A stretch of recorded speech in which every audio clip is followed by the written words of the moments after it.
1,00,000 మంది శివభక్తులతో కలిసి మహారుద్రాక్ష పూజలో పాల్గొనండి. వెంటనే కాల్ చేసి మీ పేరును నమోదు చేసుకోండి. ప్రస్తుతం మనతో ఉన్నారండి ప్రముఖ ఆధ్యాత్మికవేత్త మంత్రశాస్త్ర పండితులు దత్తాత్రేయ శర్మ గురువు గారు ఉన్నారు.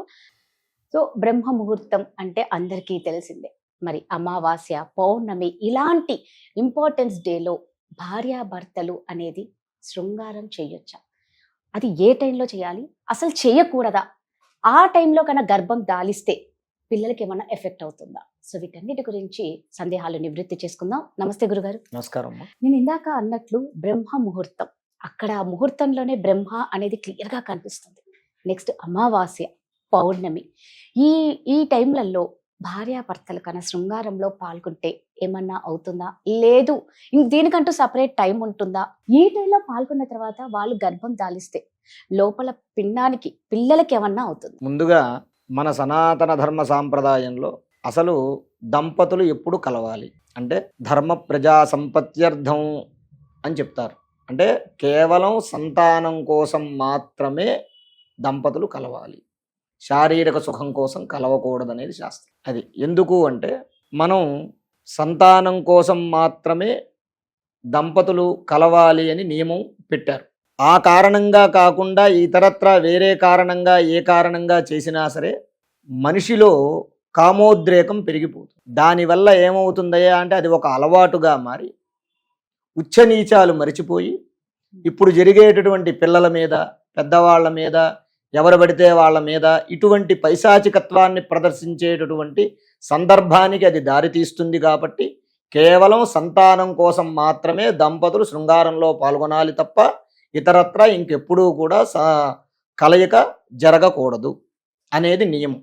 అయితే ఎప్పుడు కలవాలి అంటే కేవలం రాత్రివేళ మాత్రమే దంపతులు కలవాలి తప్ప శృంగారంలో పాల్గొనాలి తప్ప ఇంకెప్పుడు పడితే అప్పుడు వాళ్ళు దంపతులు శృంగారంలో పాల్గొనకూడదు.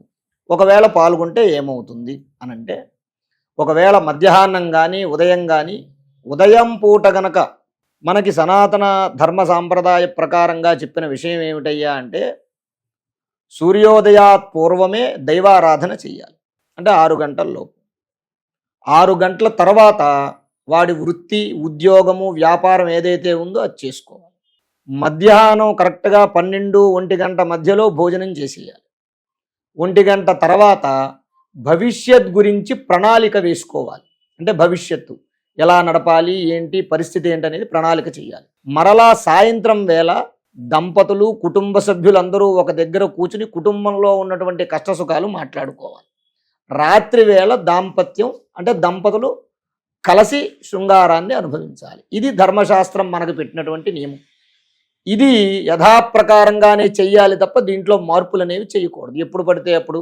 అంటే ఈ కాలంలో ఏమవుతుందయ్యా అంటే అత్తగారు మావగారు ఇంట్లో లేకపోవడం, దంపతులు ఇద్దరే ఉండడం, దీనివల్ల ఈ ఖాళీ సమయాలు దొరికినప్పుడల్లా వాళ్ళ యొక్క దాంట్లో పాల్గొనడం, శృంగారంలో పాల్గొనడం జరుగుతుంది.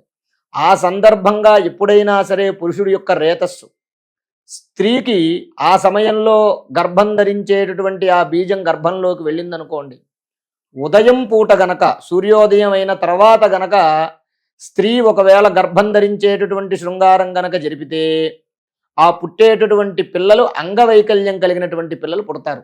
మధ్యాహ్నం 12 గంటల లోపు, ఉదయం 6 నుంచి 12 గంటల లోపు గనక గర్భం ఆ రేతస్సు పడి గర్భం ధరిస్తే, 12 గంటల తర్వాత నుంచి సాయంత్రం 6 గంటల లోపు గనక ఎవరైతే ఈ శృంగారంలో పాల్గొన్నప్పుడు ఆ రేతస్సు గర్భం ధరించే రేతస్సు పడిందనుకోండి, ఆ సమయంలో ఉన్న పిల్లలు బుద్ధిమాంద్యం కలిగినటువంటి పిల్లలు. అంటే బుద్ధిమాంద్యం కలిగిన పిల్లలు ఉంటారు కదా, చెవిటి, మూగ ఇలాంటి పిల్లలు ఉంటారు కదా, అలాంటి వాళ్ళు జన్మిస్తూ ఉంటారు. గుడ్డి వాళ్ళు అలాంటి వాళ్ళు జన్మిస్తూ ఉంటారు. బుద్ధిమాంద్యం అంటే ఆలోచన లేకపోవడం, తెలివి తక్కువ పిల్లలు అనుకుంటాం కదా మనం, వెర్రి వాళ్ళు, అలాంటి వాళ్ళు జన్మిస్తూ ఉంటారు. సూర్యాస్తమయ సమయం నుంచి, సూర్యాస్తమయ సమయం గోధూళి వేళ అంటారు, రాత్రి 9 గంటల లోపు లేదా 8 గంటల లోపు గనక గర్భాన్ని ధరించేటటువంటి రేతస్సుని ఆ యొక్క స్త్రీ ధరించిందనుకోండి, దరిద్రులు, వంశాన్ని నాశనం చేసేటటువంటి పిల్లలు పుడతారు. ఆ కారణంగా రాత్రి అయిన తర్వాత మాత్రమే శృంగారంలో పాల్గొనాలి అనే నియమం పెట్టారు.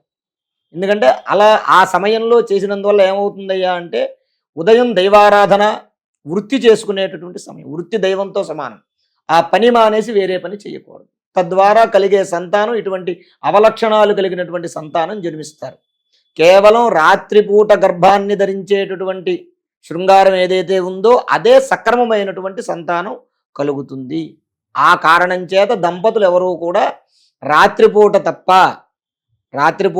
అంటే రాత్రి 12 గంటల లోపు తప్ప, రాత్రి అర్ధరాత్రి కూడా చేయకూడదు. 12 గంటలు దాటిన తర్వాత కూడా ఈ యొక్క శృంగారం అనేటటువంటిది నిషిద్ధము.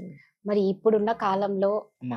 నైట్ షిఫ్ట్స్ ఎక్కువగా పడుతున్నాయి. అమ్మా. మరి అలాంటి వాళ్ళ పరిస్థితి ఏమంటారు? నైట్ షిఫ్ట్స్ లోనే అంటే ఉండిపోతారు. వాస్తవంగా భగవంతుడు ఇచ్చిన దాంతో సంతోషించక ఓటీలు చేసే వాళ్ళకే నైట్ షిఫ్ట్లు ఎక్కువ పడుతుంది. చాలా అంటే నేను అనేది ఏంటయ్యా అంటే ధర్మబద్ధంగా చెయ్యాలి. రోజు వాళ్ళ యొక్క ఇప్పుడు శనాదివారాలు ఖాళీగా ఉంటుంది ఆ సమయంలో.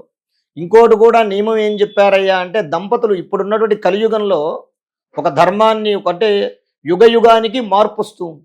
ఈ కలియుగంలో వచ్చినటువంటి మార్పు ప్రకారంగా స్త్రీలు కానివ్వండి పురుషులు కానివ్వండి వేరే వేరే విధాల వాళ్ళతో సంబంధం పెట్టుకోకుండా ఒక నియమాన్ని ఏర్పాటు చేశారు.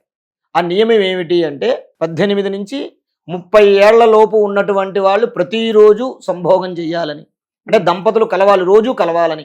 30 ఏళ్ల దగ్గర నుంచి 40 ఏళ్ల వరకు కూడా వారం రోజులకు ఒకసారి కలవాలని, అలాగే 40 నుంచి 50 ఏళ్ల వరకు కూడా 10 రోజులకు ఒకసారి కలవాలని, ఆ తర్వాత వారి యొక్క శక్త్యానుసారంగా వీలైతే 3 నెలలకో 6 నెలలకో కలవాలని పెట్టారు. ఇలా చేస్తే ఏమవుతుంది అనంటే, ఎందుకు చెయ్యాలి ఈ నియమం అంటే, మనం పూజ చేస్తాం, చేసేటప్పుడు క్షేమ స్థైర్య ధైర్య వీర్య విజయ అని చెప్తాం. ఇక్కడ వీర్య అంటే వీరత్వం అనే కాదు, వీర్య అంటే పురుషుడి యొక్క రేతస్సు. ఎంత నిగ్రహంగా ఆ యొక్క రేతస్సు పురుషుల్లో ఉంటుందో అంత వర్చస్సు వాడికి అంత తేజస్సు ఉంటుంది. అంటే మనం చేసే పూజల యొక్క శక్తి ఇదంతా కూడా ఆ తేజస్సు ఉంటుంది. ఇప్పుడు సన్యాసులు ఉంటారు, రోజు నిత్యం తపస్సంపన్నులు ఉంటారు, బ్రహ్మచారులు ఉంటారు. వారిని చూస్తే వారి ముఖం చూస్తే నమస్కరింపదగినగా ఉంటుంది. ఎందుకు? వారు ఇటువంటి కామోద్రేకమైనటువంటి పనులు వాళ్ళు చెయ్యరు కాబట్టి వాళ్ళ రేతస్సు బయటకు వాళ్ళు అస్కలితంగా ఉంటారు కాబట్టి వారు వర్చస్సుతోటి బ్రహ్మవర్చస్సుతోటి ఉంటారు. కాబట్టి అలాగే ఈ శరీరానికి కూడా ఏదైతే ఈ రేతస్సు అనేది వీర్యం అనేది ఉందో అది ఎక్కువ సమయం బయటకు రావటం వల్ల కూడా అనారోగ్యాలకు దారితీస్తుంది. అది వయస్సును బట్టి కూడా. అందువల్ల పూర్వం ఇచ్చినటువంటి వాత్సాయన కామసూత్రంలో వాత్సాయన మహర్షి వారు చెప్పినటువంటి నియమం అనమాట. ఈ సమయం ఈ వయస్సులో ఇలా చెయ్యాలి, ఈ వయసు ఇలా చేయాలి. అలా చేస్తే అంటే సాంప్రదాయబద్ధంగా నియమ ప్రకారంగా చేస్తే వాళ్ళకి ఏ విధమైనటువంటి వ్యాధులు కూడా రావు, స్త్రీకి కానీ పురుషుడికి కానీ రావు. ఆ ప్రకారంగా నియమం చెప్పారు. కాబట్టి 30 సంవత్సరాల లోపు ఉన్నటువంటి వాళ్ళు ప్రతిరోజు చేయలేకపోయినా శని ఆదివారాల్లో వాళ్ళకి ఖాళీ ఉన్నప్పుడైనా సరే వాళ్ళు ధర్మబద్ధంగా వాళ్ళు ఆ యొక్క కలయిక వాళ్ళు చేసుకోవచ్చు అనేటటువంటిది ప్రధానం. చాలా చక్కగా చెప్పారు గురుగారు. ధన్యవాదాలు. నమస్కారం. శ్రీ మహాగణాధిపతయే నమః.